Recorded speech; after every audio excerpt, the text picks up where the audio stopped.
Guys నా పేరు Mahindra. Welcome my channel. ప్రకారం మన ఛానల్ సబ్స్క్రైబ్ చేసుకోకపోతే ఇప్పుడే సబ్స్క్రైబ్ చేసుకోండి. పక్కనే ఉన్న బెల్ ఐకాన్ క్లిక్ చేసి ఆల్లో పెట్టుకోండి. నా ఫర్దర్ వీడియోస్ మిస్ అవ్వకుండా చూడొచ్చు. చాలా మంది చూస్తున్నారు కానీ సబ్స్క్రైబ్ చేసుకోవట్లేదు. So please try to subscribe, click the bell icon also. Hi friends, మీరు ఎప్పుడైనా సరే ₹5,000 ప్రొడక్ట్ ₹250కి రావడానికి గమనించారా? లేదు కదా. కానీ అమెజాన్, ఫ్లిప్కార్ట్ లాంటి కంపెనీస్ ఏం చేస్తూ ఉంటాయంటే కొన్ని గోల్డెన్ హవర్స్ టైంలో మెగా డీల్స్ ఇస్తూ ఉంటాయి. ఆ డీల్స్ టైంలో ఒక్కొక్క ప్రొడక్ట్ మీద 90% నుంచి 95% వరకు డిస్కౌంట్ అయితే ఉంటుంది. అయితే ఈ డీల్స్ కోసం మీరు కాన్స్టెంట్గా ఆ యాప్స్ చెక్ చేస్తూ ఉండలేరు కదా. కానీ మీకోసం నేను వాటన్నిటిని కూడా కాన్స్టెంట్గా చెక్ చేస్తూ ఉంటాను. అండ్ దాంట్లో ఎప్పుడు ఏ డీల్ పెట్టినా కూడా ఇమీడియట్గా మీకు ఆ ప్రొడక్ట్ని అయితే షేర్ చేస్తాను. మీరు ఇమీడియట్గా ప్రొడక్ట్ని పర్చేస్ చేయొచ్చు దాని నుంచే. అండ్ అంతేకాదు కొన్ని ఎక్స్ట్రాడినరీ ప్రొడక్ట్స్ ఉంటాయి, వాటిని మీరు బయట ఎక్కడ కూడా చూడరు. వాటి గురించి కూడా నేను మీకు షేర్ చేస్తాను. మీరు సింపుల్గా చేయాల్సింది ఒకటే, కింద డిస్క్రిప్షన్లో మన టెలిగ్రామ్ ఛానల్ లింక్, మన వాట్సాప్ ఛానల్ లింక్, మన ఇన్స్టా బ్రాడ్కాస్ట్ ఛానల్ లింక్ ఉంటాయి. వీటిలో మీరు ఏ యాప్ ఎక్కువగా వాడతారో ఆ యాప్కి సంబంధించిన లింక్ మీద క్లిక్ చేసి ఆ యాప్లో ఉన్న మన ఛానల్ని ఫాలో అవ్వండి. దాంట్లో రెగ్యులర్గా చాలా ప్రొడక్ట్స్ అయితే మీకు అప్డేట్ అవుతూ ఉంటాయి. అండ్ ఆ ప్రొడక్ట్స్లో మీకు ఏది నచ్చినట్టయితే దాన్ని మీరు కొనుగోలు చేయొచ్చు వెంటనే.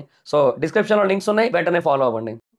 సో బేసిక్గా కింగ్డమ్ సినిమా మనకి రిలీజ్ ఏ డేట్ వస్తుందనేది ఒక క్లారిటీ ఇచ్చారు. ఒక ప్రోమో అయితే రిలీజ్ చేశారు. ప్రోమో కూడా నెక్స్ట్ లెవెల్ ఉంది. అదైతే మాత్రం నిజంగా చెప్తున్నా, this will be the biggest comeback for Vijay Deverakonda garu. That is for sure. Okay, అంతా బాగానే ఉంది. రిలీజ్ డేట్ జూలై 31 ఇచ్చారు. ఇదేందయ్యా ఇది అనుకున్నాను నేను యాక్చువల్గా. అంటే ఇప్పుడు జూలై 24 పవన్ కళ్యాణ్ గారి సినిమా రిలీజ్ అవుతుంది. సో ఆ టైంలో ఎగ్జాక్ట్గా 1 వీక్ గ్యాప్లోనే ఎందుకని జూలై 31 తారీఖున వచ్చేస్తున్నారు. మేబీ ఆగస్ట్ 1కి వస్తారు అనుకున్నాం యాక్చువల్గా. ఇండస్ట్రీ అందరికీ కూడా ఒకటే టాక్ వచ్చింది ఇన్సైడ్, అదేంటంటే ఆగస్ట్ 1వ తారీఖున వస్తారు అని చెప్పి. బట్ ఫ్రైడే కూడా కాకుండా థర్స్డే రోజు వస్తున్నారు వాళ్ళు. సో ఏమో మరి ఇంకా ఏం ప్లానింగ్ వేసుకున్నారో ఇంకా వాళ్ళకే తెలియాలి. సో నెక్స్ట్ కూడా మేబీ వార్ టు డిస్ట్రిబ్యూషన్ ఆయనే తీసుకున్నారు కాబట్టి సో కింగ్డమ్కి కూడా ప్రాఫిట్స్ ఉండాలన్న ఉద్దేశంతోనో ఏమో మరి. మొత్తానికైతే మాత్రం వాళ్ళు యూనో జూలై 31 తారీఖు అయితే వచ్చేస్తున్నారు. సో ఇంతవరకు బాగానే ఉంది. అయితే మీరు ఆ అనౌన్స్మెంట్ ప్రోమోలు కనుక గమనించినట్టయితే మీకు ఓన్లీ 2 లాంగ్వేజెస్ వచ్చాయి. ఒకటేమో తెలుగు, ఇంకోటేమో తమిళ్. సో హిందీ లాంగ్వేజ్లో ఇనీషియల్గా ఈ సినిమా రిలీజ్ అవుతుందని చెప్పినప్పటికీ కూడా ఈ సినిమా ఇప్పుడు హిందీలో రిలీజ్ అవ్వట్లేదు. అందుకే మనకి హిందీ లాంగ్వేజ్ ప్రోమో అయితే ఇవ్వలేదు. సో హిందీ లాంగ్వేజ్ ప్రోమో కూడా వచ్చినట్టయితే హారిక అండ్ హాసిని క్రియేషన్స్ రావాలి, బట్ రాలేదు. ఓన్లీ తెలుగు అండ్ తమిళ్ అయితే రిలీజ్ చేశారు. 2 సితారా ఎంటర్టైన్మెంట్స్లోనే వచ్చాయి. మరి ఎందుకని హిందీలో రిలీజ్ చేయట్లేదు? సో ముందు అయితే వీళ్ళు ఏమనుకున్నారు, హిందీలో కొంచెం గట్టిగానే ప్లాన్ చేద్దాం అనుకున్నారు వాళ్ళు యాక్చువల్గా. ఎందుకు హిందీలో కూడా విజయ్ దేవరకొండ గారికి యాక్చువల్గా మార్కెట్ బాగానే ఉంది. అండ్ కొంచెం కరెక్ట్ సినిమాతో వెళ్ళినట్టయితే మంచి మార్కెట్ బిల్డ్ అవుతుంది. ఇనీషియల్గా హైప్ క్రియేట్ అవ్వాలి కదా అన్న ఉద్దేశంతో అష్టకష్టాలు పడి రణబీర్ కపూర్ గారిని ఒప్పించుకొని ఆయనతో వాయిస్ ఓవర్ కూడా ఇప్పించుకున్నారు హిందీ దానికి. అండ్ హిందీ టీజర్కి అరౌండ్ ఒక 8.4 మిలియన్ వ్యూస్ కూడా ఉన్నాయి. సో అది చాలా మంచి రీచ్ అని చెప్పొచ్చు యాక్చువల్గా. సో కొంచెం కరెక్ట్గా కనుక వర్కౌట్ చేసుకొని మంచి ప్రమోషన్స్ కనుక చేసుకున్నట్టయితే హిందీలో వాడు సుమారుగా 50 కోట్లు నెట్ కొట్టచ్చు యాక్చువల్గా. ఆ కైండ్ ఆఫ్ అవుట్పుట్ కూడా ఉంది కాబట్టి మన దగ్గర కంటెంట్ ఉంది కాబట్టి. లేకపోతే ఏమో అది వేరే విషయం, బట్ ఉంది కదా. సో ఇన్ని ఆప్షన్స్ పెట్టుకొని కూడా వాళ్ళు ఇప్పుడు హిందీది రిలీజ్ అయితే లేదు, థియేట్రికల్ రిలీజ్ లేదు.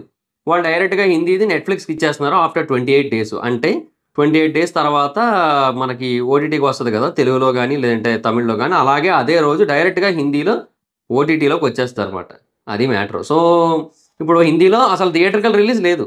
ఎందుకు లేదు అంటే ఇనీషియల్గా వాళ్ళు ఒకవేళ హిందీలో ప్రాపర్ రిలీజ్ చేయాలి అంటే వాళ్ళు ఏం చేయాలి యాక్చువల్గా, వాళ్ళు 8 వీక్స్ థియేట్రికల్ విండో అనే ఆప్షన్ని చూస్ చేసుకోవాల్సి ఉంటుంది.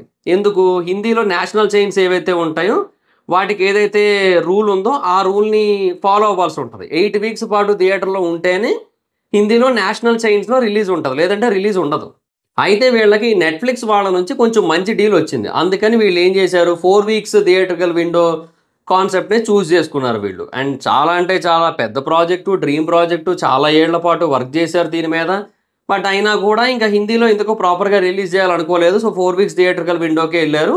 అండ్ నెట్ఫ్లిక్స్ వాళ్ళు కొంచెం మంచి హ్యూజ్ అమౌంట్ అయితే ఆఫర్ చేశారు. ఇప్పుడు ఏమైంది, బేసిక్గా ఎలాగో సగం సగం రిలీజే కదా చేస్తున్నాం అక్కడ. ఇంకా అదేదో పూర్తిగా హిందీ రిలీజ్ ఆపేసుకుంటే బెటర్ కదా, డైరెక్ట్గా ఓటీటీకి ఇచ్చుకుంటే బెటర్ కదా అని చెప్పి డైరెక్ట్గా ఓటీటీతో మాట్లాడుకున్నారు. సో నాకు తెలిసి ఇంకొంచెం బెటర్ డీల్ వచ్చి ఉండొచ్చు నెట్ఫ్లిక్స్ నుంచి. సో వాళ్ళు డైరెక్ట్గా అమ్మేశారు. ఇప్పుడు బేసిక్గా ఈ డేట్కి రావడానికి కూడా నెట్ఫ్లిక్స్ ప్రెషరే కారణం యాక్చువల్గా. ఎందుకు, కింగ్డమ్ ఎప్పుడో రావాలి, అది వేరు వేరు కారణాల వల్ల అది పోస్ట్ పోన్ అయ్యింది. అండ్ అలా పోస్ట్పోన్ అవుతూ అవుతూ అవుతూ వచ్చి వాడి షెడ్యూల్ ఏదైతే ఉందో అది డిస్టర్బ్ చేశారు వీళ్ళు. సో అందుకని మీరు కావాలంటే ప్రాజెక్ట్ డీల్ ఏదైతే ఉందో అది క్యాన్సిల్ చేసుకోండి, లేదంటే మేము చెప్పిన డేట్కి రిలీజ్ చేయండి అని చెప్పి వాళ్ళు కూర్చున్నారు. లేదంటే అమౌంట్ ఇంత తగ్గించేస్తామని చెప్పి మాట్లాడుకున్నారు. ఒక 15 కోట్లు ఇట్లా 20 కోట్లు తగ్గించేస్తామని మాట్లాడుకుంటారు వాళ్ళు. ఇక ఆ లాసులు భరించలేక వాళ్ళు ఏదైతే డేట్ చెప్పారో సిమిలర్గా ఆ డేట్కి వీళ్ళు వచ్చేస్తున్నారు. అండ్ ఆ టైంకి రిలీజ్ అయితే చేసుకుంటున్నారు. అండ్ ఇంకొంచెం బెటర్ డీల్ అనేది రావడం వల్ల హిందీ డైరెక్ట్గా ఓటీటీ రిలీజ్కి ఇచ్చేశారు. ఇది జరిగింది యాక్చువల్గా. సో నన్ను అడిగితే ఇది రైట్ డెసిషనా రాంగ్ డెసిషనా అంటే రాంగ్ డెసిషనే. ఫస్ట్ ఆఫ్ ఆల్ మూవీస్ అనేవి ఓటీటీ డీల్స్ మీద టూ మచ్గా డిపెండ్ అయిపోతున్నాయి. మరి అంత అవ్వకూడదు నన్ను అడిగితే. అంటే they have to try at least theatrical రిలీజ్కి అట్లీస్ట్ ట్రై చేయాలి కదా. అది కూడా ట్రై చేయట్లేదు వాళ్ళు. నాకు అదే అర్థం కాలేదు యాక్చువల్గా. సో ఎందుకు అలా చేస్తున్నారో ఏంటో మరి. అంటే డైరెక్ట్గా ఓటీటీ కాన్సెప్ట్ని చూస్ చేసుకొని తర్వాత ఏమంటారు దానికి తగ్గట్టుగా థియేట్రికల్ రిలీజ్ అనేవి ప్లాన్ చేసుకోవడం కరెక్ట్ కాదు. ఇప్పుడు ఈవెన్ హిట్ 3 కూడా నన్ను అడిగితే వాళ్ళు హిందీలో ప్రాపర్ వేలో రిలీజ్ చేసి ఉంటే బాగుండేది యాక్చువల్గా. బట్ చేయలేదు వాళ్ళు. 4 వీక్స్ థియేట్రికల్ విండో తీసుకున్నారు, ఓటీటీకి ఇచ్చేసుకున్నారు, అయిపోయింది. అట్లా కాదు, నేను అదే అంటున్నా. ఇక్కడ కూడా వీళ్ళు కూడా చేసిన తప్పు అదే. వీళ్ళు కూడా అంతే, నెట్ఫ్లిక్స్ కూడా ఎక్కువ అమౌంట్ ఆఫర్ చేశాడని చెప్పి వెళ్ళిపోతారు. అలా కాకుండా 8 వీక్స్ థియేట్రికల్ విండో ఏదైతే అనుకున్నారో అంటే నేషనల్ చైన్స్లో రిలీజ్ చేయాలి అంటే అది కావాలి కాబట్టి దాన్ని చూస్ చేసుకొని దానికే ఫిక్స్ అయ్యి దానికే లాక్ చేసుకొని కూర్చొని ఆ తర్వాత ఓటీటీ వాడిని పిలిచి వరబాబు ఇది మా పరిస్థితి, 8 వీక్స్ వరకు థియేటర్లో ఉంటుంది మా సినిమా. సో దీని తర్వాత నువ్వు అప్పుడే ఓటీటీకి వస్తుంది, నువ్వు ఎంత ఇస్తావు, మాకు ఇంత కావాలి, ఇట్లాంటివి మాట్లాడుకుంటే అయిపోద్ది. అలా కాకుండా ఇంత ఇన్వెస్ట్ చేసాం కదా, సో ఓటీటీ నుంచి ఇంత అమౌంట్ కనుక వచ్చేసినట్టయితే మనం సేఫ్ జోన్లో ఉంటాం, సో మనం కంఫర్ట్గా వెళ్ళిపోవచ్చు. ఆ తర్వాత ఏపీ, తెలంగాణ అండ్ ఒకవేళ తమిళనాడు ఈ రిలీజ్లు ఏవైతే ఉన్నాయో వీటితో కొత్త గొప్ప మనకి ప్రాఫిట్స్ వచ్చినట్టయితే అదే చాలు. ఇంకా మనము కంప్లీట్గా కంఫర్ట్ జోన్లో ఉంటూ టేబుల్ ప్రాఫిట్ ఉంటుంది. ఇట్లా వెళ్ళిపోదామని ఆలోచిస్తున్నారు తప్ప హిందీ వేరియంట్, హిందీ వెర్షన్ ఏదైతే ఉందో దాని మీద వచ్చే ప్రాఫిట్స్ గురించి ప్రాపర్గా ఆలోచించట్లేదు. అంటే అలాగ ఆలోచించిన సినిమాలు కొన్నిటికి అంతగా ఎక్స్పెక్ట్ చేసినంతగా రాలేదు. అన్ని సినిమాలు హిందీలో హిట్ అవుతాయని గ్యారంటీ లేదు. బట్ డెఫినెట్గా లైగర్ సినిమా వల్ల విజయ్ దేవరకొండ గారికి ఆ రీచ్ బిల్డ్ అయింది హిందీ ఆడియన్స్లో. మార్కెట్ కాకపోయినా సినిమా బాగుంటే మార్కెట్ బిల్డ్ అవ్వరు, బట్ సినిమా బాగోకపోవడం వల్ల మార్కెట్ బిల్డ్ కాలే. సో అట్లీస్ట్ వాళ్ళు ఏం చేయొచ్చు, ట్రై చేయాలి. అట్లీస్ట్ అంత మంచి కంటెంట్ పెట్టుకొని ప్రోమోలు అవి చూస్తుంటే నెక్స్ట్ లెవెల్ కంటెంట్ కనబడుతోంది సినిమాలో. సో అంత మంచి కంటెంట్ పెట్టుకొని వాళ్ళు ఓటీటీకి వెళ్ళిపోయి 4 వారాలే థియేటర్లో ఉంచుతామని చెప్పి ఓటీటీతో ముందు మాట్లాడుకొని దాన్ని బట్టి థియేటర్లకు వెళ్ళడం అనేది ఎంతవరకు కరెక్టు? ఇంతటి దానికి అంత మంచి సినిమాలు తీయడం దానికి ఓటీటీలో ఒక 4 వారాలకు ఇచ్చేసేదానికైతే ఇప్పుడు అది కదా పాయింట్. వై? ఇప్పుడు తమిళ్ వాళ్ళు కూడా యాక్చువల్గా ఎప్పుడు ఇదే కాన్సెప్ట్లో ఉండేవాళ్ళు. తమిళ్ ఇండస్ట్రీ వాళ్ళు కూడా 4 వీక్స్ థియేటర్కల్ విండో కాన్సెప్ట్లోనే ఉండేవారు. కానీ ఇప్పుడు నేషనల్ చైన్స్లో రిలీజ్ చేయడం కోసం వాళ్ళు ఏం చేస్తున్నారు, ఇప్పుడు వస్తున్న కూలీకి కానీ లేదంటే నెక్స్ట్ వస్తున్న జైలర్ 2కి కానీ వీటన్నిటికీ కూడా మొన్న వచ్చిన తగ్ లైఫ్ కూడా అదే చేశారు యాక్చువల్గా. అది ఇది ఘోరంగా బాగాలేదు కాబట్టి సరిపోయింది, అది అట్లా పోయింది. కానీ లేదంటే వాళ్ళు కూడా అదే ప్లాన్ చేశారు. 8 వీక్స్ థియేటర్కల్ విండో ప్లాన్ చేసుకుంటున్నారు. ఎందుకు? అప్పుడు ఆడియన్స్ని థియేటర్కి రప్పించడానికి, హిందీ మార్కెట్ బాగా బిల్డ్ చేసుకోవడానికి స్కోప్ ఉంటుంది అని చెప్పి అది వాళ్ళ కాన్సెప్ట్. ఇప్పుడు కూలీ సినిమా కూడా డెఫినెట్గా అదే ఉంది, 8 వీక్స్ థియేటర్కల్ విండో ఉంది. ఎందుకంటే ఇంకా అవసరం అట్లీస్ట్ హిందీ వెర్షను. పోనీ మీరు తెలుగు వెర్షన్ వదిలేసేయండి. తెలుగు వెర్షను ఇదేమంటారు Tamil version, Kannada version, Malayalam version వదిలేసేయండి, 4 వారాలకు ఇచ్చుకోండి, అది మీ ప్రాబ్లం లేదు. కాబట్టి ఇక్కడ అట్లాంటి రూల్స్ ఏం లేవు. కాబట్టి హిందీ వెర్షన్ ఒక్కటి మటుకు 8 వారాలకు ఇవ్వండి, కొంచెం ప్రాపర్గా రిలీజ్ చేసుకోండి, కొంచెం గట్టిగా ఇంత మంచి కంటెంట్ పెట్టుకొని రణబీర్ కపూర్తో వాయిస్ ఓవర్ ఇచ్చుకొని దానికి అంత మార్కెట్ బిల్డ్ చేసి అంత హైప్ క్రియేట్ చేసి కంటెంట్ వాళ్ళందరికీ నచ్చిన తర్వాత ఇంత చేసిన తర్వాత మీరు వచ్చి లేదు మేము అసలు ఆ హిందీ థియేటర్కల్ రిలీజే చేయట్లేదు, క్యాన్సిల్ చేసేస్తున్నాం అనడం, నేషనల్ చైన్స్లో లేకుండా పోవడం, ఎందుకు ఇవన్నీ? ఏమో నాకైతే మరి అర్థం కావట్లేదు ఏంటి వీళ్ళ ఉద్దేశం అనేది. ఇదైతే కరెక్ట్ ప్రాసెస్ అయితే కాదు కదా. ఎందుకంటే ఇప్పుడు ఆయనకున్న మార్కెట్ ఏదైతే ఉందో విజయ్ దేవరకొండ గారికి రీచ్ ఏదైతే ఉందో దాన్ని ప్రాపర్ వేలో వాడుకుంటే మంచి మార్కెట్ బిల్డ్ అవును యాక్చువల్గా. బట్ దాన్ని అలా వాడుకోవట్లేదు. And last time lucky Bhaskar విషయంలో కూడా అదే చేశారు. దాన్ని హిందీలో ప్రాపర్గా రిలీజ్ చేసి ఉంటే అది విధ్వంసం చూసును, ఎందుకు చేయలేదో నాకు అర్థం కాలేదు. అది నాకు తెలిసి తర్వాత ఫీల్ అవుతూ ఉంటారు నాకు తెలిసి, అది బ్యాడ్ థాట్, అయ్యో అలా చేయకుండా ఉండాల్సిందని చెప్పి.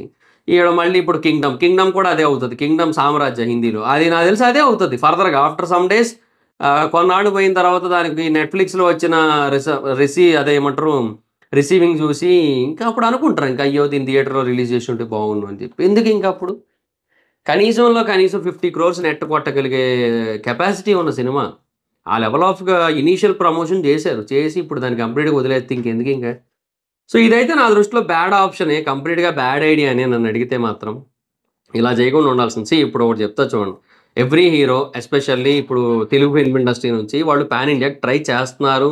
అండ్ చాలా వరకు క్లిక్ అవుతున్నారు కూడా. Some people are achieving the pan India market success actually. You know ఫర్దర్‌గా 'కార్తికేయ 3'తో నిఖిల్ గారు కూడా గట్టిగానే కొడతారు. 'జై హనుమాన్' కూడా చాలా గట్టిగానే కొడతది. అసలు ఆ 'జై హనుమాన్' ఏందో అర్థం కావట్లే. అది ఎప్పుడొస్తదో ఏందో? ఆ 2025 జనవరికి అన్నారు. 2025 వచ్చింది జనవరి ఎళ్ళిపోయింది. సగం పైన అయిపోయింది. ఇంకో 2026 జనవరికి లేదు. ఏం చేస్తున్నారో ఆయన అసలు అర్థం కావట్ల. సో, అంటే ఆ సినిమాటిక్ యూనివర్స్ ఏదైతే ఉందో దాన్ని గజిబిజి చేసేసారు మొత్తం. ఇక 'జై హనుమాన్' ఇన్ టైమ్ వస్తదనుకుంటేనేమో ఇప్పుడది రాట్లేదంట. 'సితారా ఎంటర్‌టైన్‌మెంట్స్‌ను' అంటే ఎలాగో 'కింగ్డమ్' కోసం 'సితారా' కోసం మాట్లాడుకుంటాం కాబట్టి చెప్తున్నా. 'సితారా ఎంటర్‌టైన్‌మెంట్స్‌ను' రిషబ్ శెట్టి గారు ఒక సినిమా తీస్తున్నారంట.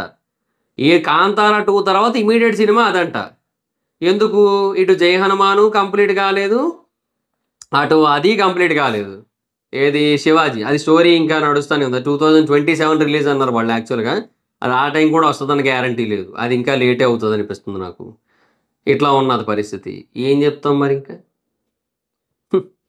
సరే అది మరి సిట్యుయేషను. ఇంకా వీళ్ళైతే మాత్రం హిందీలో రిలీజ్ చేసుండాల్సింది. ఆ పాన్ ఇండియా మార్కెట్ అనేది వన్స్ అచీవ్ చేస్తే, ఆ తర్వాత నుంచి సినిమాలకి బిజినెస్ పెరుగుతది, మార్కెట్ పెరుగుతది, అన్నీ పెరుగుతా ఉంటాయి. సో, హీరోలు పుష్ చెయ్యాలబ్బా డెఫినెట్‌గా. అది ఖచ్చితంగా హీరోలు పుష్ చెయ్యాలి. అలా చెయ్యకపోతే కష్టం. అది ఇంకా 'హిట్ 3'కి 'నాని' గారే ఎందుకులే అనుకున్నట్టున్నారాయన. బట్ అలా కాదు. దీనికైతే మాత్రం 'విజయ్ దేవరకొండ' గారు కొంచెం గట్టిగా అడిగి ఉండాల్సింది. ఎందుకంటే ఇప్పుడు 'రణబీర్ కపూర్' వాయిస్ ఓవర్ ఎలాగిచ్చాడు? మాక్సిమం 'విజయ్ దేవరకొండ' గారి నుంచి 'రష్మిక' గారి దగ్గరికెళ్ళి అక్కడ మాట్లాడి 'రష్మిక' గారెళ్లి 'రణబీర్ కపూర్' గారిని అడిగితే 'యానిమల్' సినిమా చేశారు కాబట్టి అట్లా అడిగితే ఆయన చేసుండొచ్చు. అవునా? ఇదంతా కూడా ఎఫర్ట్ నాకు తెలిసి 'విజయ్ దేవరకొండ' గారి ఎఫర్ట్ ఎంతో కొంత ఉంటది కదా! దానికి హిందీలో ఆ ప్రమోషన్ జరగడానికి. ఇప్పుడు ఇదంతా కూడా బూడిదలో పోసిన పన్నీరేగా! అది ఎందుకట్లా? కరెక్ట్ కాదు గదా! సో, ఇదైతే రైట్ థింగ్ అయితే కాదు. సో, బెటర్ హిందీలో రిలీజ్ చేయాల్సిందే. బట్ ఇప్పుడు డెసిషన్ అయితే అయిపోయింది. ఇంక దీన్నెవరు బాగు చేయలేరు, మార్చలేరు, ఏం చేయలేరు. డెసిషన్ అయిపోయింది. 31వ తారీఖున రిలీజ్ అయిపోతుంది 'కింగ్డమ్' సినిమా. తెలుగులో అండ్ తమిళ్‌లో. అండ్ హిందీకి 28 రోజుల తర్వాత వీటితో పాటుగా ఒకటేసారి ఓటీటీలోకి వచ్చేస్తది. Direct OTT release. ఇదంతా నడుస్తది. అంటే ఎందుకో మరి నాకర్థం కాలే. ఆయనకి ఏం చేయాలనుకుంటున్నారో 'నాగవంశీ' గారు నాకర్థం కాలే. సో, బట్ మేబీ ఆయనకేమనిపిచ్చి ఉండొచ్చంటే, ఈ టైంలో ఇలాంటి డెసిషన్ ఎందుకు తీసుకొని ఉండొచ్చంటే ఆయన, నా గెస్సు. ఆయనకి బేసిక్‌గా ఇక్కడ తెలుగులోనే చాలా కాంప్లికేషన్ ఉందాయనకి. తెలుగు రిలీజే అదేందో ఏటేటో ఏదో గా తెగిపోయిన గాలిపటంలాగా అయిపోయింది పరిస్థితి. గాలి ఎటు వీస్తే అటు ఎళ్తదన్నట్టు ఉంది పరిస్థితి. ఇప్పుడు తెలుగు రిలీజే. సో, తెలుగు రిలీజే ఇలాగుంది కాబట్టి, ఇంకా మరి హిందీ రిలీజ్ పరిస్థితి ఇంకా గగనం. ఇంకా కష్టం. ఆయన ఇవన్నీ ఇప్పుడు మేనేజ్ చేయలేని పరిస్థితి. అండ్ వేరే వర్క్స్ ఆయనకి చాలా ఉన్నాయి. ఎస్పెషల్లీ 'వార్ 2' డిస్ట్రిబ్యూషన్ ఉంది. ఆ తర్వాత ఇంకా వేరే ప్రొడక్షన్స్ నడుస్తా ఉన్నాయి ఆయన సైడ్ నుంచి. ఇవన్నీ ఉన్నాయి కాబట్టి నా గెస్ అయితే అదే. ఆయనకి ఈ తలనొప్పే కష్టమైపోయి ఇంకా ఆ తలనొప్పి ఇంకో ఎక్స్‌ట్రా తలనొప్పి ఎందుకులే అని చెప్పి ఆయన వదిలేసుకొని ఉండుండొచ్చు. అది జరిగుండొచ్చు నాకు తెలిసి. బట్ ఏదైనా అది ఓవరాల్‌గా 'విజయ్ దేవరకొండ' గారికి బిస్కెట్ అయినట్టే అయింది. సో, అది మరి. సరే లెట్స్ సీ గైస్. సో, నాకైతే మాత్రం ఇది రాంగ్ డెసిషనే అనిపిస్తుంది. మరి మీకేమనిపిస్తుందో కింద కామెంట్ సెక్షన్‌లో చెప్పండి. So, that's it guys this is the video. Video గనుక మీకు నచ్చినట్టయితే లైక్ చేసి వీడియోని షేర్ చేయనప్పుడు కారణం మన ఛానెల్‌ని సబ్స్క్రైబ్ చేసుకోకపోతే ఇప్పుడే సబ్స్క్రైబ్ చేసుకోండి. పక్కనే ఉన్న బెల్ ఐకాన్ క్లిక్ చేసి ఆల్‌లో పెట్టుకోండి. నా ఫర్దర్ వీడియోస్ మిస్ అవ్వకుండా చూడొచ్చు. చాలా మంది చూస్తున్నారు కానీ సబ్స్క్రైబ్ చేసుకోవట్లా. So, please try to subscribe click the bell icon also. నా ఇన్‌స్టాగ్రామ్ ఐడీ ఎవరైనా స్నేహితులు అక్కడ వచ్చి ఫాలో అవ్వచ్చు. Thank you so much guys. Bye. Next video. By.